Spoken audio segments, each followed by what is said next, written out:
On oublie des fois, avec le repêchage de la NFL, tout ça, c'est des grosses émotions.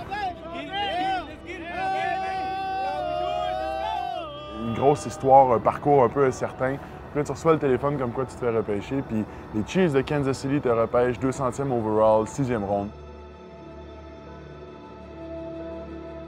Mais ce que tu sais pas, c'est que le lendemain matin, à 8 h, tu es sur un vol pour arriver dans une ville que tu connais pas du tout, dans laquelle tu n'as pas d'appartement, tu n'as pas de numéro d'assurance sociale, pas de voiture. Fait que s'intégrer dans une ville d'un autre pays, tout ça en essayant de jouer au football puis d'assimiler un livre de jeu, pour moi, ça a été un défi qui m'a pris une bonne année quand même.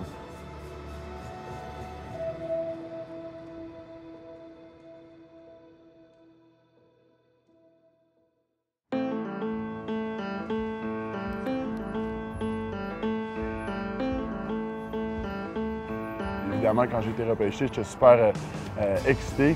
Cela dit, j'avais aucune idée à quoi ressemblait Kansas City. Dans ma tête, c'était un peu le Far West. Le Midwest, je pense que les gens sont réputés pour être très chaleureux, puis ça paraît.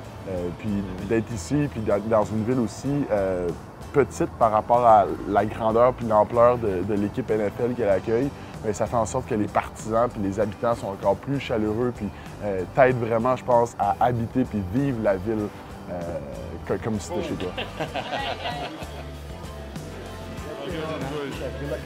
Ça me surprend toujours à Kansas City, les jours de match, de voir que quand moi j'arrive à mon vestiaire pour me préparer pour ma partie, bien, il y a des fans qui sont là déjà depuis des heures avant que j'arrive, qui sont là pour se préparer pour leur partie.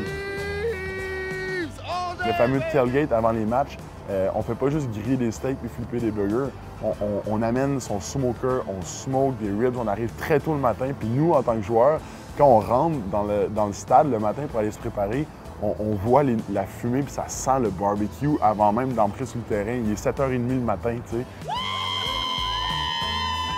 Que ce soit les fans ou que ce soit les joueurs, on a deux chemins différents jusqu'au moment où on court sur le terrain, puis la foule est en délire, les jets passent, l'hymne national, le drapeau sur le terrain, grandeur réelle. C'est extraordinaire. Tout le monde est en rouge, habillé. Le monde sont partisans solides. On dirait que c'est là que les deux chemins se croisent, puis que l'expérience devient conjointe. Mais avant ça, il y a comme une préparation, on dirait, les deux côtés. C'est-tu comme ça à chaque game? Tout le temps. Tout le temps.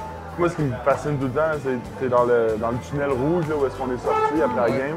Puis là, tu descends tranquillement, puis là, il y a la toile au-dessus, puis en année, boum! Tu sais, le stade au complet. Puis c'est ces feelings-là qui font en sorte que tu reviens à chaque lundi pour mettre le temps supplémentaire pour essayer de peaufiner ta routine, puis essayer de t'améliorer à chaque semaine.